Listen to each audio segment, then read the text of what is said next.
네, 오늘 말씀은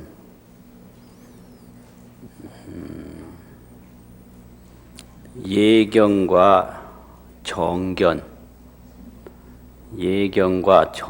대해서 말씀을 드리겠습니다.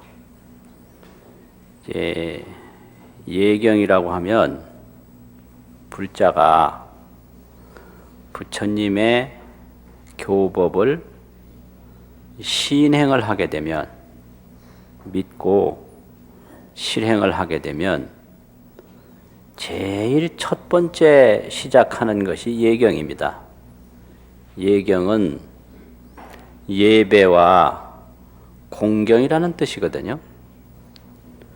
그러면 이 예배와 공경이 어떻게 해서 나오느냐? 신행에서 나옵니다. 믿고 실행하는 그 구체적인 행위가 예경입니다. 그래서 이런 예경을 통해서 확실하게 불교를 알게 되고 또 불교를 받아들이게 되고요. 또 불교를 통해서 자신이 변화가 됩니다. 그래서 이런 예경의 과정을 거치지 않고는 그 불교의 깊은 경지에 들어가기가 어려워요.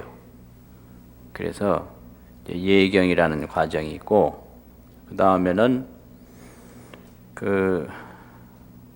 점점 불교 세계에 들어가다 보면 자기 스스로 볼 수가 있고 자기 스스로 알 수가 있는데, 이 자기 스스로 보는 과정을 정견이라고 합니다.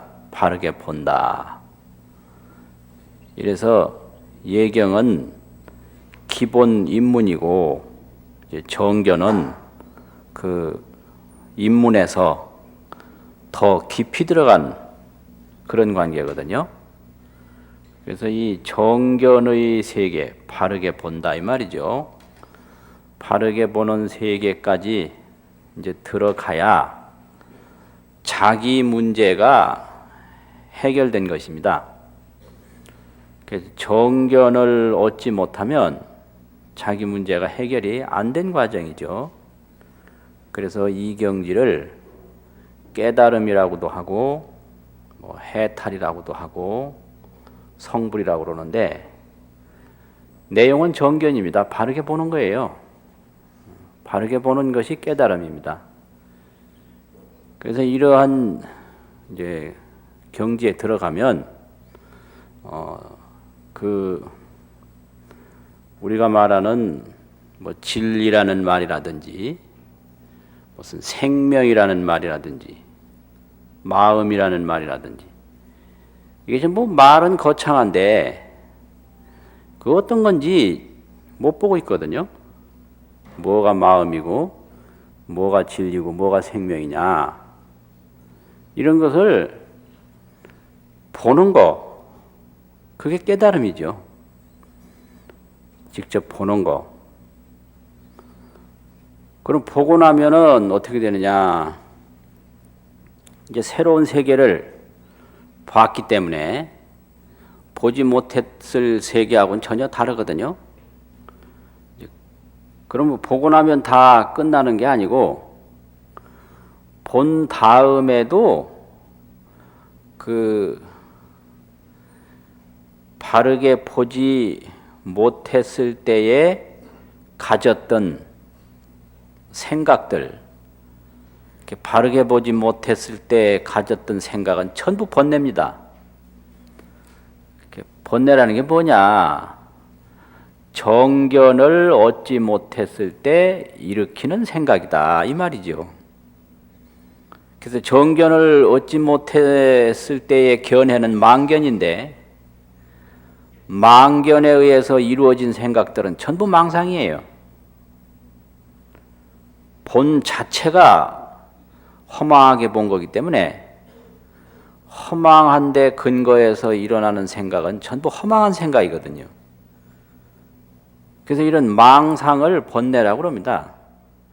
번뇌란 말은 번역된 용어예요. 번거롭고 걱정된다 이 말이거든요.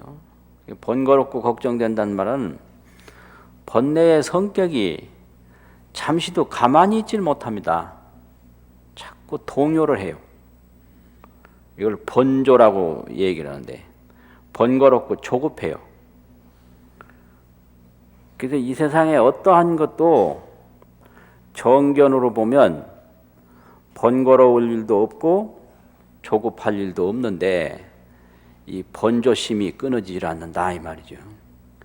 그래서 이제 결과적으로 돌아오는 것은 고뇌예요. 고뇌. 번조의 결과는 고뇌밖에 없다. 이게 이제 번뇌거든요.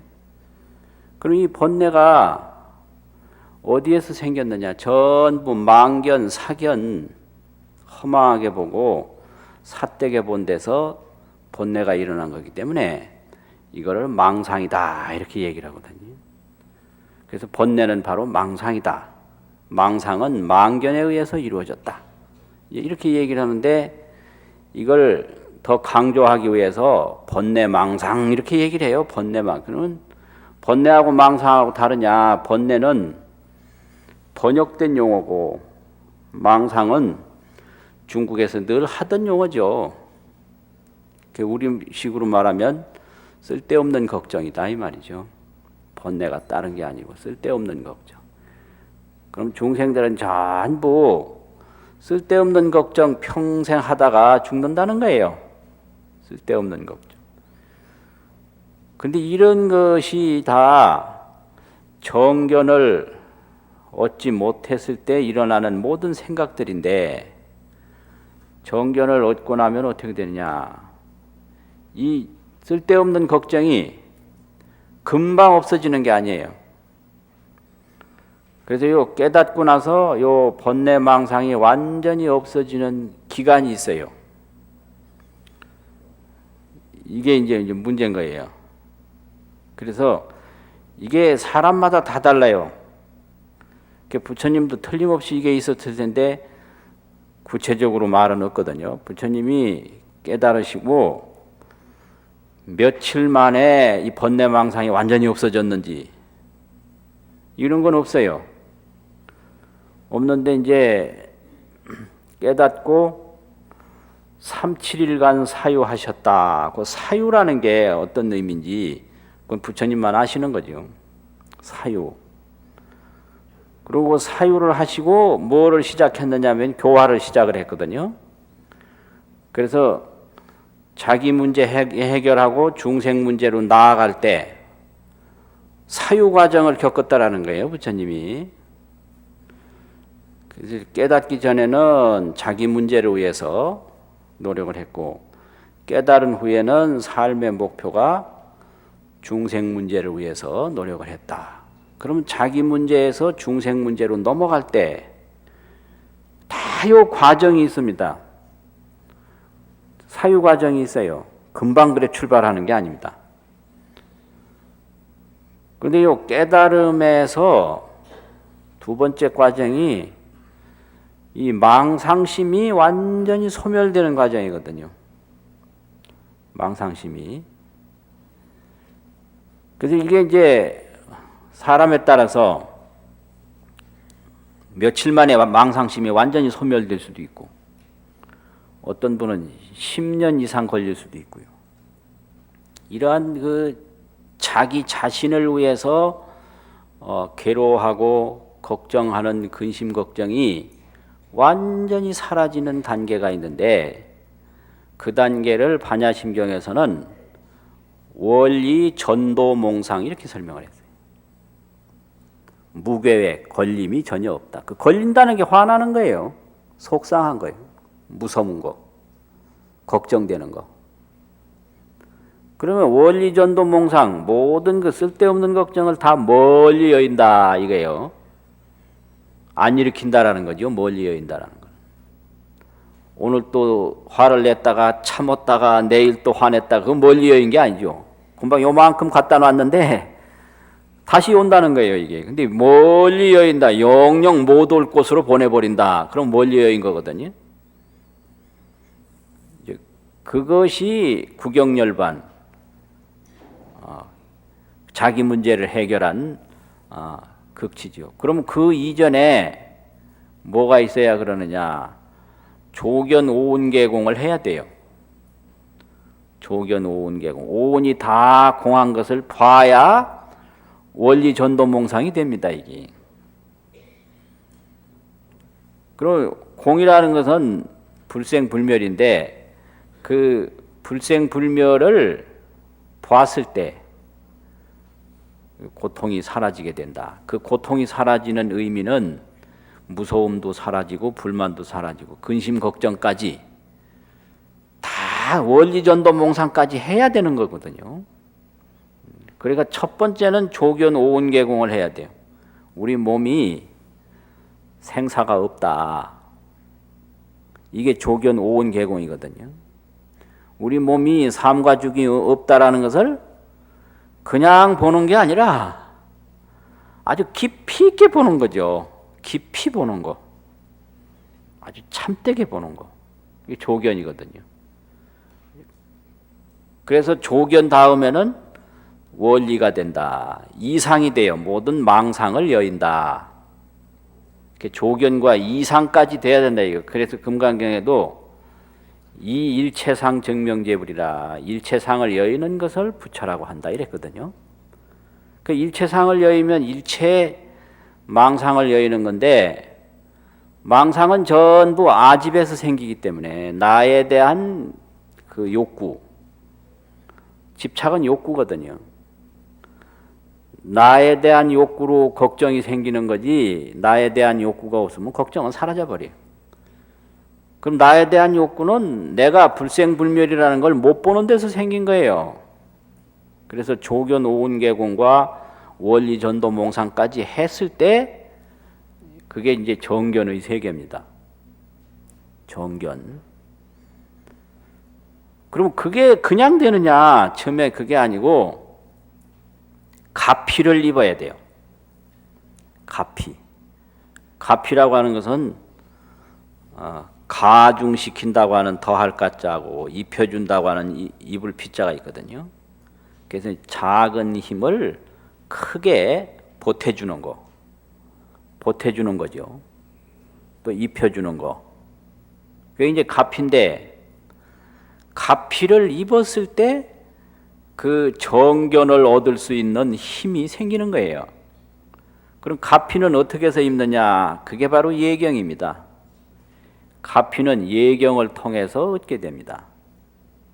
그러니까 이 예경은 예배, 공경 이런 건데 예배 부처님께 예불 드리는 거 이것도 예배도 예경이고 독경, 경 읽는 것도 예경이고 기도도 예경이고 참회도 예경이고 뭐 참선도 예경이고 뭐 모든 그 의례를 통해서 이 부처님을 향하는 그런 행위는 다 예경이거든요.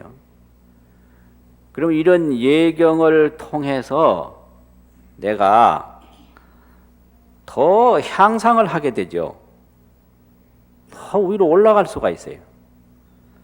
그래서 이 예경이라고 하는 것은 내 자신을 더 크게 여는 행위고 내 자신을 크게 북돋는 일이고요. 내 자신을 근본적으로 변화시키는 일입니다. 이게 예경입니다. 어린아이가 어디를 가는데 저 혼자 가면 못 가거든요. 그런데 뭐 어른 손에 붙들려서 엄마 손에 이끌려서 간다든지 선생님 손에 이끌려서 아버지 손에 이끌려서 가면 가거든요. 그럼 왜 혼자 가면 못 가는데 그 손잡고 가면 가냐? 그게 가피를 입어서 가는 거예요. 가피. 혼자 가면 길을 합니까? 어떻게 갑니까? 그런데 아주 힘이 센 다 힘세고 길하는 어른에 이끌려서 가면 간단 말이죠. 그게 가피예요. 근데 혼자 가라면 못 가요. 그러니까 이 불교에 그런 해탈도 그렇다라는 거죠. 그러면 우리가 어떤 게 값이냐? 기본적으로 전부 값입니다. 우리가 그냥 홀로 관세음보살 하려면 됩니까? 안 되거든요. 그래서 이 관세음보살을 부를 수 있는 것도 값이에요. 그게 이 불교라고 하는 이 제도적인 값이에요. 또 이런 사찰에 들어올 수 있다는 것도 이런 사찰이 그냥 일시에 생긴 게 아니고 오랫동안 역사성을 거쳐서 생겼거든요. 그 이런 사원에 한번 딱 들어오는 것도 이 어마어마한 값입니다. 이게. 근데 예경심이 없으면 안 들어오려고 그래요. 자기 부인 보고만 들어가라고 그러고 저 밖에서 빙빙 도는 사람. 밖에서 빙빙 돌면 이 가피가 전달이 안 되는 거죠. 그러니까 손잡고 가자고 그러는데 딱 뿌리치는 거예요. 그러니까 저 혼자 가다가 미아되는 거예요. 미아. 안 들으려고 그래요. 뭐 그런 거 있던데 합장하라 하면 부끄럽다고 안 하려고 그러고 이러니까 안 되는 거죠. 그래서 나무아미타불 이거를 부를 수 있는 것도 이게 어마어마한 가피거든요. 이게 이런 말을 어떻게 생각해냅니까? 무량수 무량광 어마어마한 이건 깨달음이 없으면 이런 용어 자체가 나올 수가 없는 거예요. 아미타 무량수 수명이 무량하고 또 무량광 광명이 무량하다. 그게 뭐예요? 그 깨달았을 때 자기 세계거든요. 그 깨달음의 자기는 바로 수광무량이다. 수명과 광명이 끝이 없는 거다. 이런 거를 입으로 부른다는 것은 아무 힘도 없는 아이가 어른에게 엎혀서 가는 거예요. 엎혀서. 그만큼 이게 중요한 거죠. 그래서 제도적인 가피도 있고요. 이런 언어적인 가피도 있고 또 실제로 체험적인 가피가 있거든요. 그래서 이제 뭐 꿈속에서 뭘 느꼈다. 이 꿈이라는 게 허망한 건 사실인데 또 엄청난 느낌을 주는 것도 또 사실이에요. 그래서 이제 평소에 뭘 생각을 했었는데 그 꿈 한번 꾸고 나니까 그런 생각이 싹 없어지더라. 이런 것도 있거든요. 그런 거 많아요. 그래서 이제 어떤 도박을 좋아했는데 한참 지금 도박에 빠진 사람이 꿈을 꾸는데 뭔 꿈을 꿨냐? 자기가 또 패가 망신하고 다 부도나고 이래서 완전히 고생하는 꿈을 꿨다. 그러면 그 도박에서 벗어날 수가 있거든요. 이런 거 얼마든지 있을 수 있는 거예요. 그러니까 이런 것을 불교를 통해서 느낀다면 꿈속에서 관세음보살님을 만났다. 꿈속에서 어떤 말씀을 들었다. 이런 게 있는데 이런 거를 현몽가피라고 그럽니다. 꿈에 나타난 가피다. 현몽. 근데 우리 할머니는 옛날에 한문을 잘 모르셔서 선몽이라고 나한테 가르쳐 주셔서 선몽했다고. 근데 알고 보니까 그 발음은 잘못된 거더라고요. 내용은 맞는 거고. 현몽이에요. 현몽. 꿈에 나타난 가피예요. 그런데 언제 가피를 입었는지도 모르게 자기가 크게 달라진 게 있거든요. 그거는 명훈가피라고 합니다. 현몽은 꿈에서 아는 거지만 명훈은 몰라요. 어두울 명자하고 이 쏘일 훈자거든요. 그게 이제 연기가 이제 옷에 자꾸 닿으면 언제 그 냄새가 밴지 모르게 세월이 가면 그 냄새가 옷에 푹 배는 거 이게 훈이거든요. 훈. 연기 쏘일 훈자란 말이에요. 그 명훈이라는 게 예경을 하고 또 하고 예불 하고 기도하고 독경하고 참회하고 하고 또 하고 또 하고 보면 자기가 어느 시간에 보면 많이 향상돼 있어요. 마음이 안정돼 있고 신념이 확고해져 있고 두려움이 적어졌고 삶의 목표와 방향이 달라졌고 이게 이제 명운갑입니다. 명운갑이. 그래서 예불 할 때도 명운갑피력 이런 말이 있지 않습니까? 그게 갑이에요. 그래서 이 갑이라는 게 이제 그만큼 중요합니다. 그래서 이 불교를 잘 만났으면 그대로 잘 따라하면 되는 거예요.